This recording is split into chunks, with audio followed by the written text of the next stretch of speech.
ಯಾರು ರಾಜ್ಯದಲ್ಲಿ ಕಡು ಬಡವರಿದ್ದಾರೋ, ಯಾರು ದಿನದ ಕೂಲಿ ನಾಲಿ ಮಾಡಿ ಬರ್ತಕ್ಕಂಥ ಆದಾಯದಲ್ಲಿ ತನ್ನ ಕುಟುಂಬದ ಸದಸ್ಯರಿಗೆ ಹೊಟ್ಟೆ ತುಂಬ ಅನ್ನ ಹಾಕ್ಲಿಕ್ಕೆ ಸಾಧ್ಯ ಆಗೋದಲ್ಲೋ ಅಂಥ ಕಡು ಬಡವ್ರನ್ನ ಗುರುತಿಸಿ BPL ಕಾರ್ಡ್ ಕೊಟ್ಟಿರ್ತಕ್ಕಂಥದ್ದು. 13 ಲಕ್ಷ ಕಾರ್ಡ್ಗಳನ್ನು ರದ್ದು ಮಾಡಲಿಕ್ಕೆ ಏಕಾಏಕಿ ಸಿದ್ದರಾಮಯ್ಯನವ್ರ ಸರ್ಕಾರ ಹೊರಟಿದೆ. ಅದಕ್ಕೆ ಕಾರಣ ಒಂದೇ, ಸರ್ಕಾರ ಆರ್ಥಿಕವಾಗಿ ದಿವಾಳಿಯಾಗಿದೆ. ಅವರಿಗೆ ಖರ್ಚು ವೆಚ್ಚ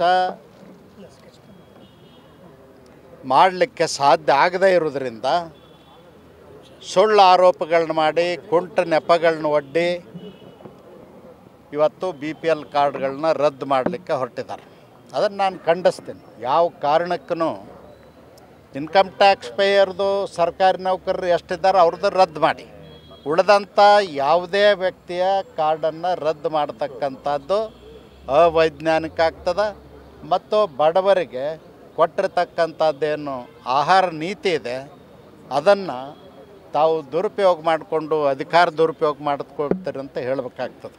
ಮತ್ತು BPL ಕಾರ್ಡ್ಗಳಿಗೆ ನರೇಂದ್ರ ಮೋದಿಜಿಯವ್ರ ಸರ್ಕಾರ ಇವತ್ತು ಇಡೀ ದೇಶದಲ್ಲಿ 80 ಕೋಟಿ ಜನರಿಗೆ ಇವತ್ತು ಆಹಾರ ಧಾನ್ಯವನ್ನು ಪ್ರತಿ ತಿಂಗಳು 5 kg ಪುಕ್ಕಟೆಯಾಗಿ ವಿತರಣೆ ಮಾಡ್ತಾಯಿದೆ.